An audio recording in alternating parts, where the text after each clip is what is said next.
Good morning. Yes, there are spoilers. Like meteors and comets, we always know what kind of content to expect late in the year.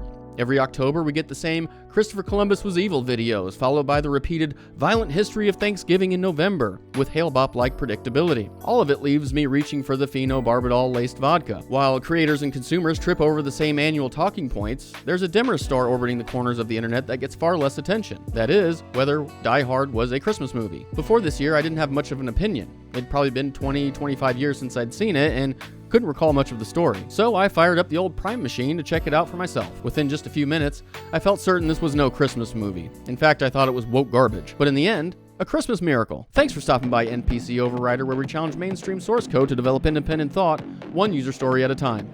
Grab your walkie-talkie and your C4 detonators, and let's check out the latest programming. First, what is a Christmas movie? A movie about Christmas? A movie dependent on Christmas? A movie during Christmas? Let's consider the classics. A Christmas Story, Miracle on 34th Street, and It's a Wonderful Life. I don't see anybody questioning these legends, but would you watch these titles in July? Probably not. Die Hard in June? Seems less questionable. Must a Christmas movie be wholesome? If so, Bad Santa wouldn't make the cut, and that doesn't make sense. But these edge cases, like Gremlins and Edward Scissorhands, push the limits. What do the experts say? Well, according to IMDb's top 100 Christmas movies of all time, Die Hard comes in at number 3. As far as Amazon Prime Video is concerned, they tag the film as suspense and action. Apparently, the experts are split. But what does the man himself say on the matter? Here's what Mr. Willis said during his Comedy Central roast back in 2018. Die Hard is not a Christmas movie.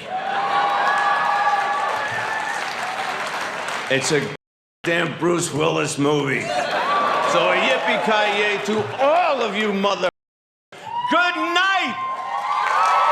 And at first I agreed with him. I wasn't sure you could use the Lord's name in vain 80 times in any film and call it a Christmas movie. But that changed. What sold me on the anti-Christmas side so quickly? We won't rehash the whole plot here, but essentially Detective John McClane, which is Bruce Willis's character, is a New York City cop, and he still lives in New York while his wife Holly and 2 kids moved out to California. But they're not divorced. Lady McClane landed some senior role at the Nakatomi Corporation, a gig that must have been too good to pass up. Apparently, John would just move out whenever he could. Here's where they lost me. To respect the company's Japanese roots, Holly reverts to her maiden name, Gennaro, unbeknownst to her husband, as Japanese norms discourage married women from taking senior roles due to family obligations, as Holly reasons anyway. But when John McClane, the big bad Irish white male police officer, takes issue with this, she raises her voice at him, questioning John's, quote, idea of what a family should be. What kind? The kind that built Western civilization?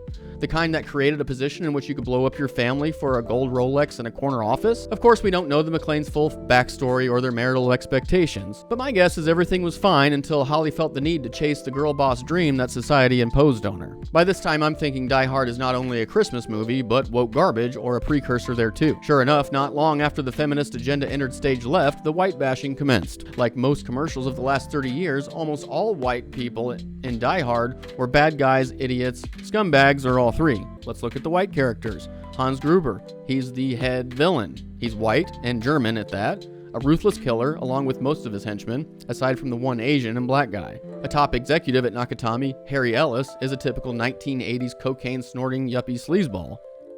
LAPD Deputy Chief Robinson is incompetent and arrogant. Richard Thornburg, the TV reporter, threatens to call U.S. Immigration and Naturalization Services, which is now ICE, on Holly's housekeeper if she doesn't let him in for an interview. On the other hand, the black characters. Argyle, the black limo driver, is professional, funny, and likable. Reginald VelJohnson's breakout role as Sergeant Al Powell served as an interesting subplot as we see him overcome a long-standing challenge of being confined to a desk job after shooting a kid.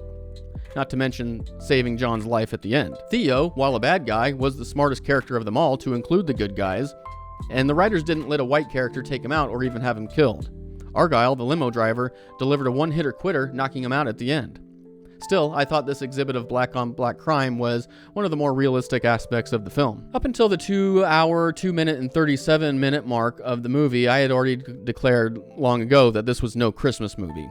It was a primer for the woke Hollywood machine that would come soon enough. Now, do I think that the film writers, Jeb Stewart and Stephen E. D'Souza, sat down together so they could fit their politics into their movie? I doubt it. They might have been thinking progressively, but not in the same targeted fashion that we've seen in more recent years. You have to remember that Die Hard hit the theaters in 1988 when the civil rights era was less than 20 years prior. I doubt many people questioned having a few black actors take on more favorable roles after white men had dominated the screen for so long. Maybe I'm just jaded with my post-2020 eyes. But the debate is not whether Die Hard is a woke movie. Is Die Hard a Christmas movie? Again, timestamp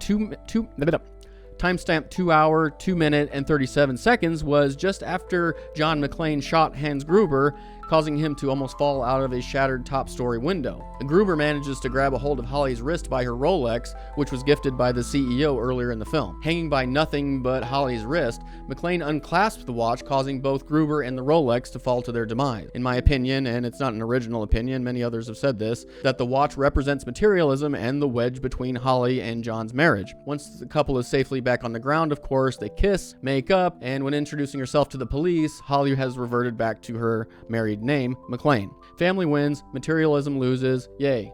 Merry Christmas. In that way, it seems Die Hard is a Christmas movie. But the writers didn't sign off without letting Holly punch the insufferable white male reporter one more time in the face as a wink to feminism. Like Mama in What's Eating Gilbert Grape, some things don't fit neatly into a box. Maybe it's just Die Hard, and we'll never fully resolve the debate, no different from Christopher Columbus or Thanksgiving content. So Merry belated Christmas, Happy New Year, and yippee-ki-yay, you filthy animals. Well, that's going to do it for this version of NPC Overrider. I'm your lead engineer, Greg. All references are available, or soon will be, in the release notes.